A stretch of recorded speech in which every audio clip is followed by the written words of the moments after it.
Our last ism from this chapter is Romanticism. Romanticism, unlike the other isms that we've taken a look at, isn't particularly political or economic. Romanticism is far more social, far more philosophical. In fact, this is a result of it being sort of an anti-ism. And what it's anti is that rationalism, intellectualism of the Enlightenment. The idea that everything can be quantified, that things are predictable and controllable. Romanticism seems to bring back the spirit, the imagination, the human element, and the experience with nature that Enlightenment rationalism seemed to get rid of. Now, there will be other isms that find some areas to like about Romanticism. Conservatism will find some areas of Romanticism that work with it. Nationalism will work with Romanticism. But the Romantics are primarily interested with adding that sort of unquantifiable human or natural element back into the equation.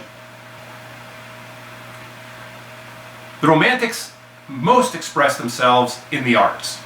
We're going to see artistic, romantic poets, literary personalities, painters, and musicians. And these people are all going to work to bring about an emotional sort of human response to the art that they present. Earlier members of this group include poets William Blake and William Wordsworth. Blake is reactionary. He's looking at this new modern industrial world, and he doesn't much like what he sees. It tends to dehumanize. He refers to the dark satanic mills of this new textile industry. And what he wants to do is bring back sort of the world or the experience that's larger than humanity. Bring back the force of nature. Bring back imagination. Bring back spirituality. Wordsworth is very much the same. Wordsworth, in his poetry, is trying to sort of encapsulate nature and the magnitude of nature and the beauty of nature and the splendor of nature and the fact that it just can't be reduced to numbers. Probably our most famous writer, though, from the Romantics is going to be Mary Shelley. And you guys are almost all familiar with this, at least through her one great novel, Frankenstein. Frankenstein has carried on right down to us today. However, if you've only experienced Frankenstein in the movies, then you probably haven't really gotten the point of the story. Yes, there is a monster element to it, but that's not really what it's all about. Frankenstein is a creation gone wrong story too. The creator, Victor Frankenstein, makes and then abandons his creation. But the creation is very human. He has feelings, he has a desire to reach out to other humans, he wants to experience life, and when he finds himself rejected in all this, declared ugly, chaste, and outcast, he responds violently. So this is a story about humanistic emotions and human experience. It's also don't mess with nature's story. Victor Frankenstein was trying to control natural forces. He was trying to figure out a way to prevent death. And death wins, very much so. So Shelley is also making a comment on these efforts to reduce the natural world to some equation or to some controllable element.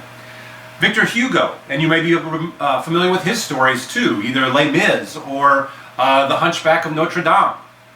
Hugo is responding to this modern world, and he's putting people at the center of it again.